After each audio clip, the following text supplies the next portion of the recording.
বাঘ, ভালুক, সিংহ, বানর, হরিণ, বনবিড়াল, শিয়াল সবাই সল পরামর্শ করতে বসলো। শেষে সবাই মিলে শিয়ালের উপরেই ভার দিল। দিন আসে দিন যায়, একদিন শিয়াল ভয়ে ভয়ে হাজির হলো হাতির লেজ গুটিয়ে একটা সালাম দিল। বলল, আপনিই তো বনের সবচেয়ে শক্তিশালী প্রাণী, আপনিই আমাদের রাজা। ওই দেখুন, নদীর ওপারে সবাই উদ্গ্রীব হয়ে বসে আছে, আপনাকে রাজা হিসেবে বরণ করে নিতে চাই। হাতি তো শিয়ালের কথা শুনে মহা খুশি।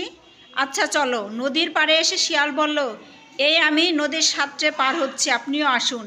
এই বলে শিয়াল নদীতে দিল ঝাঁপ। হাতি ভাবলো, পুচকে শিয়াল যদি নদী পার হতে পারে, আমি পারবো না কেন? সেও নদীতে নেমে পড়ল। কিন্তু মস্ত বড় তার শরীর, আর কি ভারী! হাতিটা নদীর পানিতে পা দিল, অমনি তার ভারী শরীর একটু একটু করে তলিয়ে যেতে থাকলো। তলিয়ে যেতে যেতে হাতি বলল, আমাকে বাঁচাও। শিয়াল ততক্ষণে নদী পার হয়ে তীরে উঠে এসেছে। বনের সমস্ত প্রাণী তার পেছনে এসে দাঁড়ালো। তাহলে এখানে অহংকারী কে বোঝা যাচ্ছে? হাতি। কি করবে? কি শিখলাম যে আমরা অহংকারী হব না, কোনো বিষয় নিয়ে গর্ব করব না, ঠিক আছে? এবং অকারণে কারোর সাথে খারাপ আচরণ করব না। আমাদের হাতি আর শিয়ালের গল্প দ্বারা এটি শিখলাম। আমাদের গল্পের গল্পগুলো আমরা যদি মন দিয়ে পড়ি, আমাদের প্রত্যেকটা বিষয় কিন্তু একটা শিক্ষণীয় বিষয় আছে, অনেক কিছু জানার আছে। বুঝা গেছে? ওকে, ঠিক আছে। আচ্ছা, এবার বলো, ছোট ছোট প্রশ্ন ধরি। অহংকারী কে ছিল? হাতি। অহংকারী কে ছিল? হাতি। মনে করো যে তোমাদের পরীক্ষায় একটা প্রশ্ন আসলো।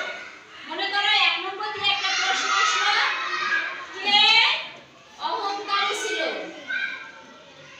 কে অহংকারী ছিল? ঠিক আছে? তাহলে এখানে উত্তর লেখার সময় কি লিখতে তোমরা? হাতি। সলা পরামর্শ কারা করলো বলো তো? হাতি। কারা সংযুক্ত? তখন আমরা কি লিখবো যে বনের সকল প্রাণী মিলে সলা পরামর্শ করলো। বনের সকল প্রাণীরা মিলে সলা পরামর্শ করলো।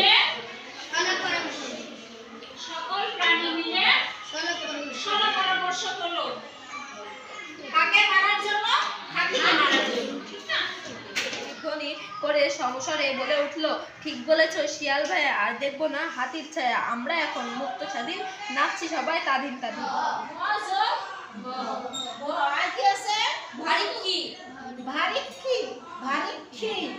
ওই যে উপরে হয়ে গেছে কয় মতন, সে তার কি আছে? ভারী কয় কয় আসে না। ও ভারী কি? হচ্ছে ভারী কি? ভারী কি এখানে ক যোগ ক না? জি। ক যোগ ক। ওকে, ঠিক আছে। সমস্ত। সমস্ত।